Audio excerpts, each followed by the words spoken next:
नमस्कार, पॉजिटिव स्वर में आप सभी का स्वागत है। आइए देखते हैं दिन भर की कुछ खास खबरें, लेकिन सबसे पहले आज के मुख्य समाचार।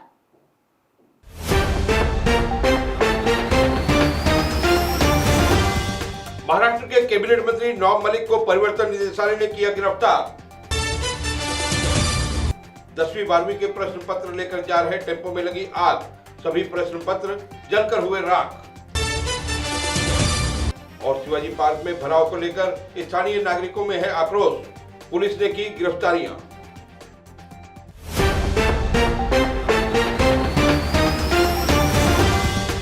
और अब खबरें विस्तार से। महाराष्ट्र की राजनीति में आज का दिन काफी उथल पुथल वाला रहा।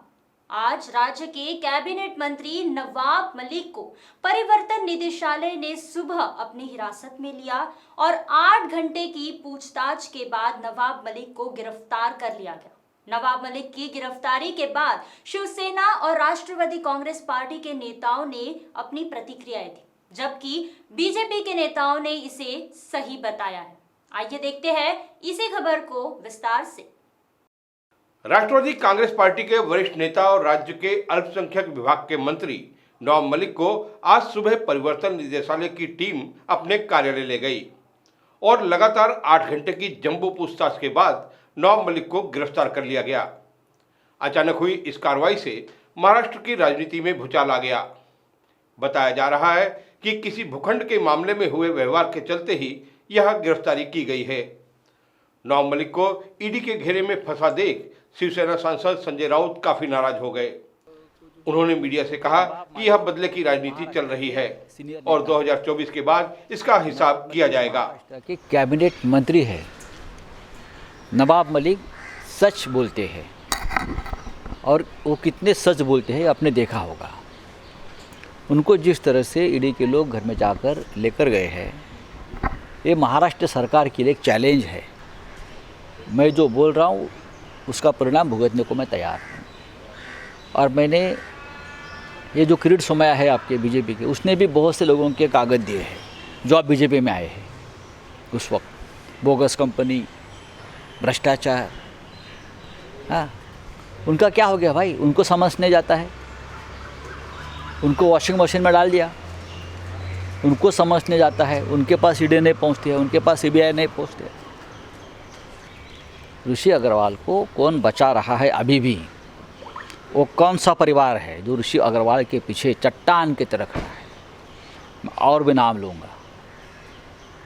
और मैंने बहुत ही समझदारी से मैं बोल रहा हूँ, जिम्मेदारी से बोल रहा हूँ। आने वाले दिनों में मैं ये सभी खुलासे करने जा रहा हूँ, चाहे मुझे उसकी कितनी भी बड़ी कीमत चुकानी क्यों ना पड़े।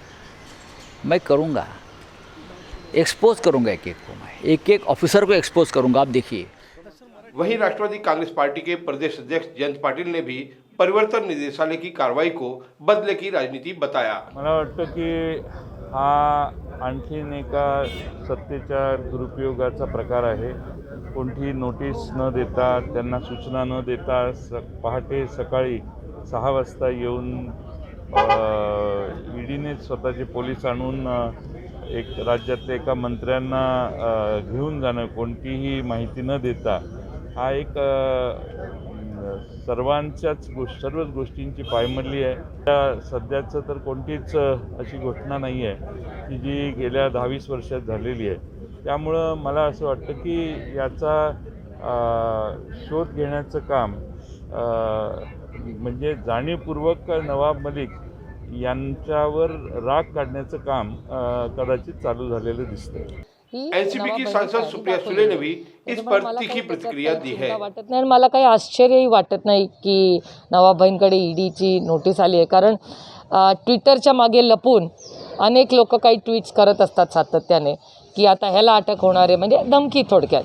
आणि गेले अनेक दिवस, अनेक महिने महाविकास आघाडीच्या अनेक मंत्र्यांना, आणि फक्त महाविकास आघाडी नाही, देशामध्ये जो विरोधक आहे त्याला ईडीची नोटीस असेल, काही इन्क्वायरी असेल, अशा नोटीस सातत्याने, अशा धमक्या अनेक वेळा महिन्यात आलेल्या आहेत।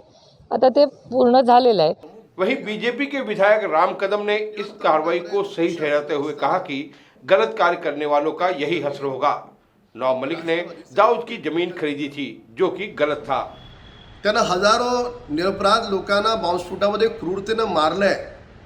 तो दाऊदचा पार्टनर आहे, त्याची जमीन आता सरकार जमा होणार आहे हे माहीत असताना देखील कवडी मोल भावानं राष्ट्रवादीचे नेते ती जमीन विकत घेतात।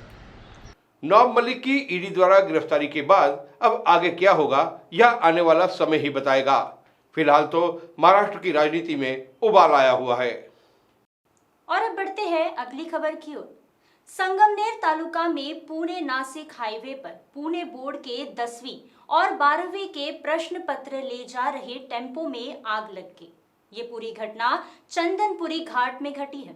पुलिस और प्रशासन की गाड़ी मौके पर पहुंची और टेम्पो में लगी आग को बुझाया गया, लेकिन तब तक टेम्पो पूरी तरह जलकर राख हो गया था। साथ ही सारे प्रश्न पत्र जलकर खत्म हो गए थे। सौभाग्य से आग की इस घटना में कोई भी जनहानि नहीं हुई, लेकिन सारे प्रश्न पत्र मात्र जलकर राख हो गए। पोलिसांनी वाहतूक दुसरीकडून वळवली होती। आता या संदर्भात आम्ही डिटेल माहिती घेऊ आणि कशामुळे झालं हे पोलीस तपास करत आहेत, त्यांच्याकडे सुद्धा आम्हाला अहवाल मिळेल। पुणे प्रदेश अध्यक्ष शरद गोसावी ने भी कहा है कि 12वीं कक्षा का लेखा पत्र 4 मार्च से निर्धारित समय पर शुरू होगा। ऐसे में आग कैसे लगी, क्या इसे जानबूझकर लगाया गया था या फिर इसकी वजह कुछ और है, इसकी जांच पुलिस द्वारा की जा रही है। और अब वक्त हो गया है छोटे से ब्रेक का, आप बने रहिए हमारे साथ।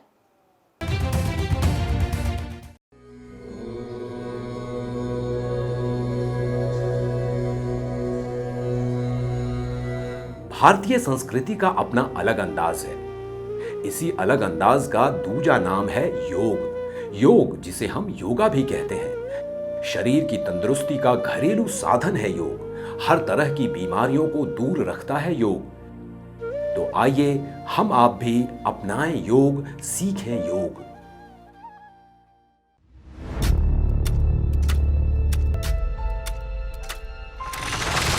खबरें भीड़ की हों या हो अकेलेपन की, हर खबर को खास जगह देते हैं हम। राजनीति से लेकर मनोरंजन तक और मनोरंजन से लेकर अपराध जगत तक, हर जगह पहुंचेंगे हम। आप देखते रहिए पॉजिटिव स्वर। ब्रेक के बाद एक बार फिर से आप सभी का पॉजिटिव स्वर में स्वागत है। 10वीं और 12वीं कक्षा के छात्रों के लिए एक बड़ी खबर सामने आ रही है। ऑफलाइन परीक्षा को लेकर अब एक अहम फैसला लिया गया है। इस फैसले ने पूरी तस्वीर अब साफ कर दी है। आइए देखते हैं इसी खबर को विस्तार से। पिछले कुछ दिनों से मांग की जा रही है कि कोरोना संक्रमण को देखते हुए 10वीं और 12वीं की परीक्षा ऑनलाइन कराई जाए। हालांकि इस सब पर अब सुप्रीम कोर्ट ने अंतिम फैसला दे दिया है। सुप्रीम कोर्ट के मुताबिक 10वीं और 12वीं की परीक्षा ऑनलाइन नहीं बल्कि ऑफलाइन ही होगी। दरअसल ऑफलाइन परीक्षा को रद्द करने की मांग को लेकर सुप्रीम कोर्ट में एक याचिका दायर की गई थी। इस याचिका पर सुप्रीम कोर्ट ने फैसला सुनाया है। कोर्ट ने फैसला सुनाया है कि 10वीं और 12वीं के छात्रों की परीक्षा ऑफलाइन होगी। इसीलिए छात्रों को अब मन लगाकर पढ़ाई करने की जरूरत है। और अब बढ़ते हैं अगली खबर की ओर। समाज में तृतीय पंथियों को हमेशा प्रताड़ित किया जाता है।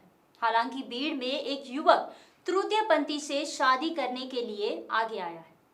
किन्नर सपना और बालू पिछले 2.5 साल से रिलेशनशिप में है। अब उन्होंने अंतर्राष्ट्रीय महिला दिवस की पूर्व संध्या पर शादी करने का फैसला किया है। आइए जानते हैं सपना और बालू की इस अनोखी प्रेम कहानी को। बीड़ में रहने वाले बालू और सपना पिछले 2.5 साल से रिलेशनशिप में थे।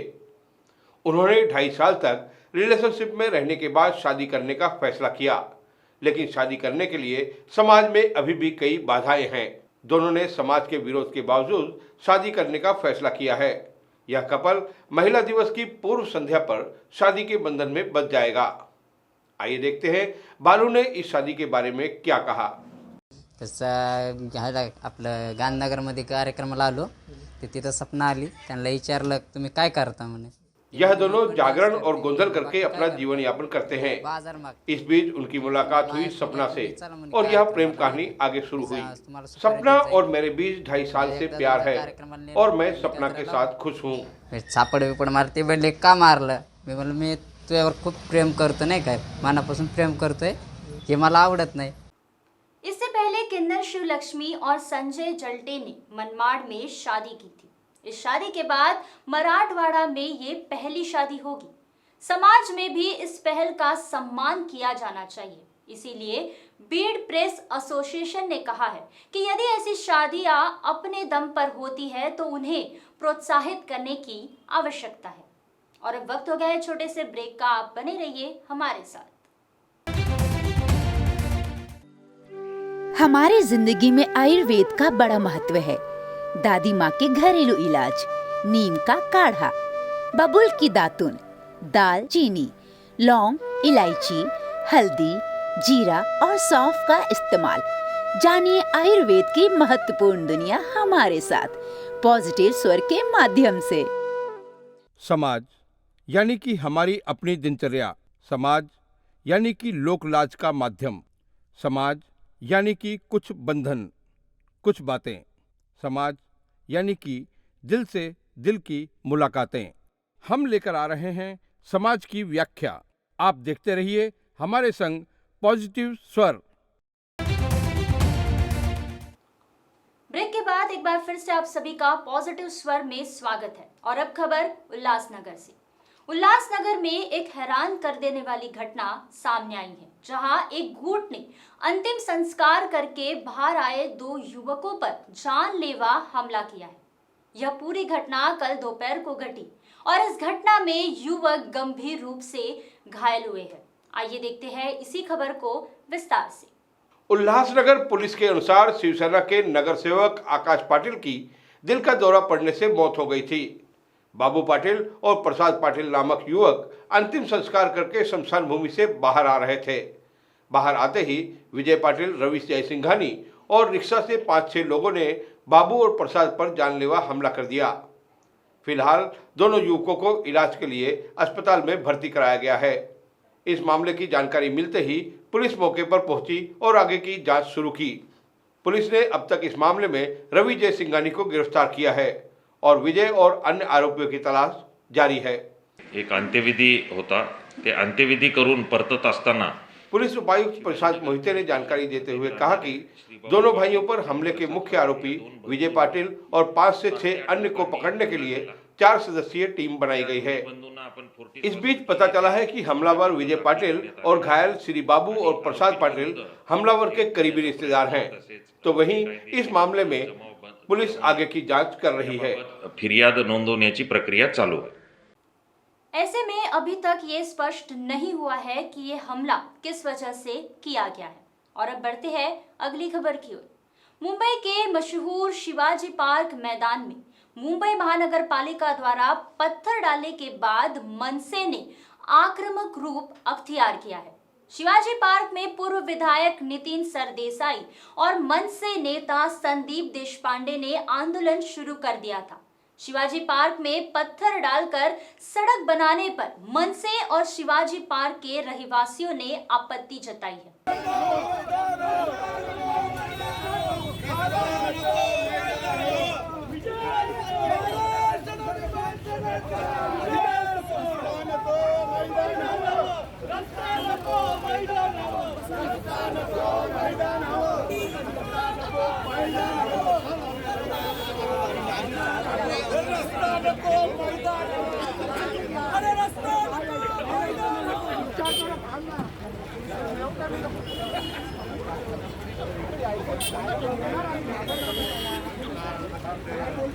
इस बीच पुलिस ने इन सभी नेताओं और रहीवासियों को अपनी हिरासत में ले लिया है। इस बीच कुछ दिन पहले मुंबई के शिवाजी पार्क इलाके के नागरिकों, क्लब के सदस्यों और खिलाड़ियों ने मनसे अध्यक्ष राज ठाकरे से मुलाकात की थी।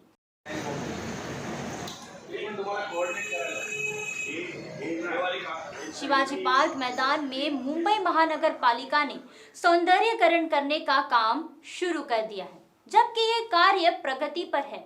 शिवाजी पार्क मैदान के बीच में भारी मात्रा में भराव कर सड़क का निर्माण किया गया है। इसका मनसे और स्थानीय लोगों ने विरोध किया है।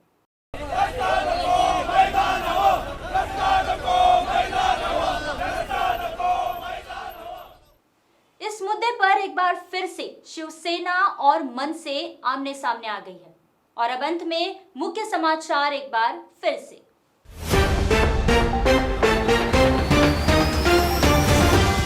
महाराष्ट्र के कैबिनेट मंत्री नवाब मलिक को परिवर्तन निदेशालय ने किया गिरफ्तार। 10वीं 12वीं के प्रश्न पत्र लेकर जा रहे टेम्पो में लगी आग, सभी प्रश्न पत्र जलकर हुए राख। और शिवाजी पार्क में भराव को लेकर स्थानीय नागरिकों में है आक्रोश, पुलिस ने की गिरफ्तारियां।